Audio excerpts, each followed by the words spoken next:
परीक्षित जी ने 3 अश्वमेध यज्ञ किए हैं, कलयुग पर निग्रह किया है और कलयुग को रहने के लिए 5 जगह बताई। जो कलयुग में पैदा होकर इन 5 दोषों से मुक्त है वो कलयुग में जन्म लेकर भी सतयुग में जी रहा है। कभी जुआ नहीं खेलता, कभी शराब नहीं पीता, कभी मांस नहीं खाता, कभी परस्त्री गमन नहीं करता और बेईमानी की कमाई नहीं करता।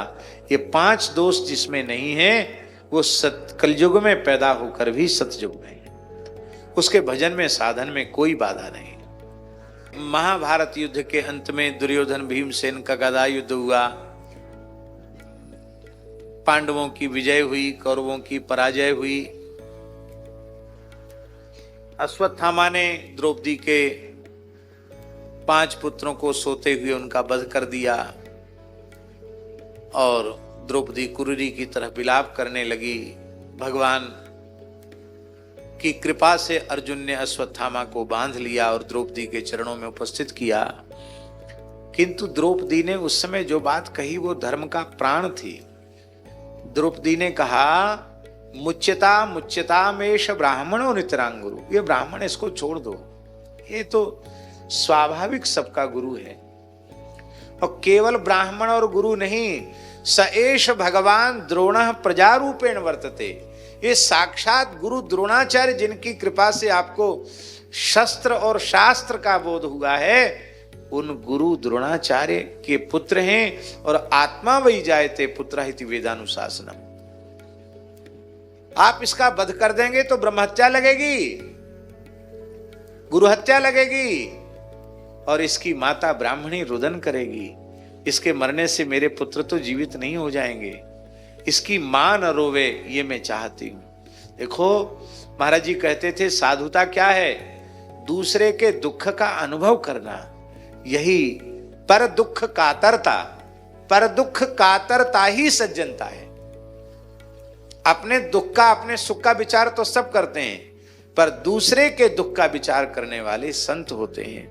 द्रौपदी संत है, द्रौपदी के ऊपर भगवान रीझ गए हैं और अब भगवान सकारा सारा कार्य हो गया। उत्तरा के गर्भ पर अश्वत्थामा ने पुनः ब्रह्मास्त्र का प्रयोग किया। उत्तरा ने भगवान की शरण ग्रहण की और भगवान ने उत्तरा के गर्भ में प्रवेश किया। काम पूरा हो गया, अब भगवान द्वारिका जाना चाहते हैं। कुंती माता ने भगवान की स्तुति की और कहा, विपदः सन्तुनः सस्वत् तत्र तत्र जगत गुरो भवतो दर्शनम यत्स्यात् अपुनर्भव दर्शनम। हे जगत गुरु श्री कृष्ण, ये विपत्तियां आपका दर्शन कराने वाली हैं और आपका दर्शन जन्म मृत्यु रूपी विपत्ति से छुड़ाने वाला है।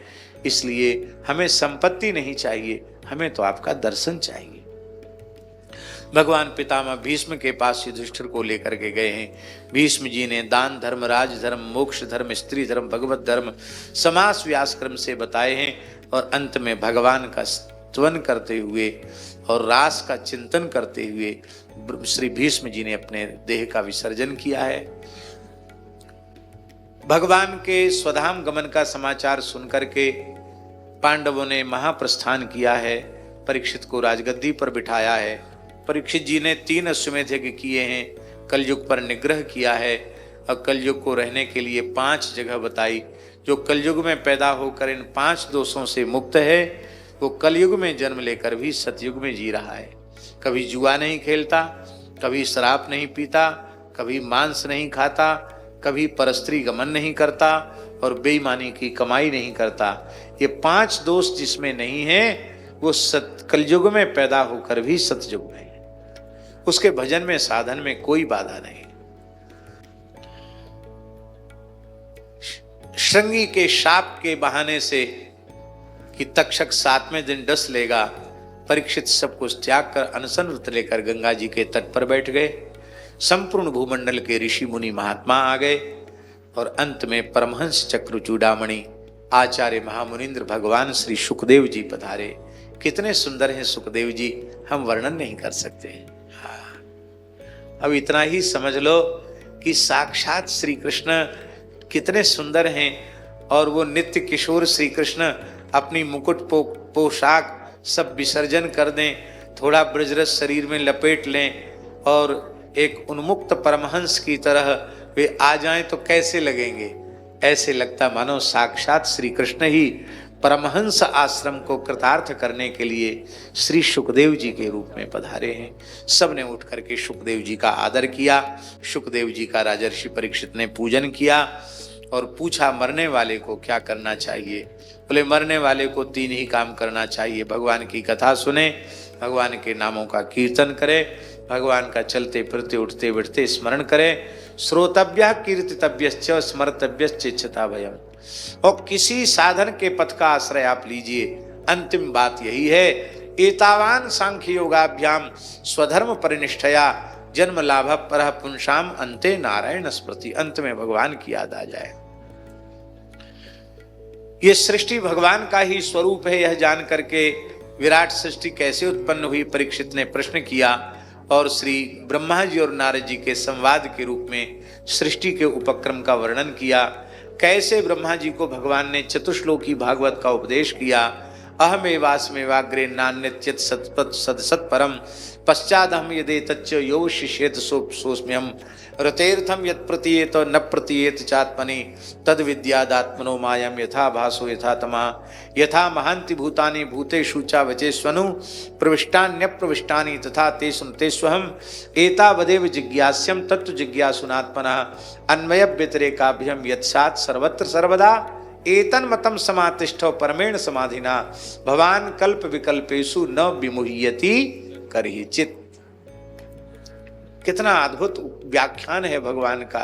महाराज जी ज्यादा कुछ करने की आवश्यकता नहीं, भगवान के मुख से निश्रित 4 श्लोकों का ही रहस्य यदि हृदयंगम हो जाए तो जीवन मुक्त हो जाएगा, अविद्या माया के संस्कृति के चक्र से छूट जाएगा, विशुद्ध भगवत प्रेम का अधिकारी हो जाएगा। महाराज जी ये भगवान का भक्ति युक्त तत्व का उपदेश है। विज्ञान ज्ञानम परम गुह्यम में यदि विज्ञान समन्वितम, विज्ञान समन्वितम ज्ञानम, विज्ञान माने भगवत तत्व का साक्षात्कार कराने वाला जो दिव्य ज्ञान है, भगवत अनुभूति कराने वाला जो ज्ञान है, उसको भगवान उपदेश कर रहे हैं। भागवत के 10 लक्षण हैं, स्थान पोषण ऊति मनमंत्र ईशान कथा निरोध मुक्ति और आश्रय, इनका वर्णन किया गया है। तृतीय स्कंध में पहले विदुर और उद्धव जी का संवाद है, इसके बाद विदुर और मैत्री जी के संवाद में पुनः सृष्टि का उपक्रम किया गया। महत्त्वादि के क्रम से कैसे सृष्टि विस्तार होती है और पृथ्वी को हिरण्याक्ष ने रसातल में डुबा दिया था, भगवान ने वाराह अवतार लेकर के अपनी डाढ़ों पर रख करके पृथ्वी का उद्धार किया। बोलो यज्ञ वाराह भगवान की जय। पहले ब्रह्मा जी ने 5 प्रकार के अज्ञान की सृष्टि की थी, बाद में फिर उस भाव में देह का विसर्जन कर दिया। पुनः आपने भगवान का ध्यान किया तो श्री सनकादिक भगवान प्रकट हुए। बोलो सनकादिक भगवान की जय। ब्रह्मा जी की मानसी सृष्टि का बड़ा सुंदर वर्णन है, पर मानसी सृष्टि से विस्तार नहीं हो रहा था, तब भगवत चिंतन किया। दाहिने भाग से मनु और बाम भाग से शत्रुपा प्रकट हुई। दाम्पत्य भाव से सृष्टि विस्तार आरंभ हुआ। ब्रह्मा जी की छाया से महर्षि कर्दम प्रकट हुए। कर्दम जी ने बिंदु सरोवर में जाकर कठोर तप किया। 10,000 वर्ष का तपस्या की। भगवान ने अष्टभुज महाविष्णु के रूप में गरुड़ पर विराजमान होकर उन्हें दर्शन दिया। उन्होंने भगवान का स्तवन किया। भगवान ने उन्हें आज्ञा दी, महर्षि मनु की मध्यम पुत्री देवहूति के साथ आप विवाह करें, 9 कन्याओं का जन्म होगा, 10वीं संतान के रूप में स्वयं मैं आऊंगा और मैं तत्व का उपदेश करूंगा। भगवान कपिल 10वीं संतान के रूप में आए। सबसे पहले आपने अपने पिता को संन्यास धर्म का उपदेश किया। गुरुजी एक ही श्लोक में संन्यास धर्म का संपूर्ण विवेचन है। एक ही श्लोक है महाराज जी। संन्यास धर्म का मतलब हम सबका जो आश्रम है वो चतुर्थाश्रम ही तो है। गच्छ कामम मया पृष्टो मयि संन्यस्त कर्मणा जित्वा सुदुर्जयम मृत्युमृतत्वाय माम भज। एक ही श्लोक में सब कुछ कह दिया भगवान। गच्छ पिताजी जाओ, मेरी आज्ञा है। संन्यास का स्वरूप क्या है? सर्व कर्म त्याग नहीं, सर्व कर्म समर्पण। गच्छ कामम मया पृष्टो मयि संन्यस्त कर्मणा। संपूर्ण कर्म मुझ परमात्मा में सन्निविष्ट कर दो। ब्रह्मार्पणम ब्रह्मविर ब्रह्माग्नौ ब्रह्मणाहुतम ब्रह्मैवतेरंगंतव्यम ब्रह्म कर्म समाधिना कायेन वाचा मनसेन्द्रियर्वा बुद्ध्यात्मना वानुसृत स्वभावात् करोति यद्यत् सकलम परस्मै नारायणायेति समर्पयेत्। इस सर्व कर्म समर्पण रूप सन्यास का फल क्या है? ये शरणागति है गुरुजी। इसका फल क्या है? बोले तुम सुदुर्जय मृत्यु को जीत जाओगे। मृत्यु को जीतना क्या है महाराज जी? मृत्यु के भय की निवृत्ति हो जाना, यही मृत्यु का जीतना है। देहात्मवाद रहेगा तो मृत्यु का भय रहेगा, और देहात्मवाद समाप्त हो गया तो मृत्यु का भय समाप्त हो गया। मृत्यु के भय से मुक्त हो जाओगे। फिर क्या करना है? साधु होके, सन्यासी होके क्या करना है? जित्वा सुदुर्जयम मृत्युम अमृतत्वाय माम भजो। मुझे अमृत स्वरूप परमात्मा की प्राप्ति के लिए मेरा भजन करो, मेरा स्मरण करो। अब प्रश्न है महाराज जी कि करदम जी को भगवान का साक्षात्कार नहीं हुआ क्या? पहले अष्टभुज महाविष्णु के रूप में दर्शन हो रहा है, फिर भगवान इतने सुलभ हो गए कि पुत्र बन के आ गए। फिर भगवान कहते मेरी प्राप्ति के लिए मेरा भजन करो, तो प्राप्ति बाकी रह कहां गई? भगवान का वाक्य बहुत रहस्यपूर्ण है। भगवान की प्राप्ति के महाराज जी 4 प्रकार हैं। स्वप्न में भगवान का दर्शन।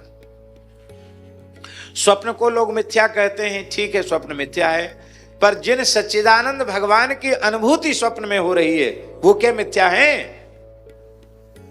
इसलिए भगवत संबंधी स्वप्न भी सत्य होते हैं। उससे उन्नत साधक की अवस्था है ध्यान में भगवान का दर्शन। उससे उन्नत अवस्था है प्रत्यक्ष भगवान का दर्शन। और सर्वोच्च अवस्था है भगवत प्रेम की, ज्ञान की, भक्ति की। सर्वोच्च अवस्था है कि भगवान को छोड़कर दूसरा कुछ रह ही न जाए, सब कुछ भगवान है ऐसा बोध हो जाए, पूरा विराट भगवान के रूप में दिखने लग जाए। करदम जी महाराज ने जब अंतिम में साधन किया सन्यास लेकर, तो भागवत में स्पष्ट लिखा है गुरु जी कि संपूर्ण चराचर में उन्होंने भगवान का अनुभव कर लिया। ये अंतिम अवस्था है। और महाराज जी प्रेम की सर्वोच्च अवस्था यही है।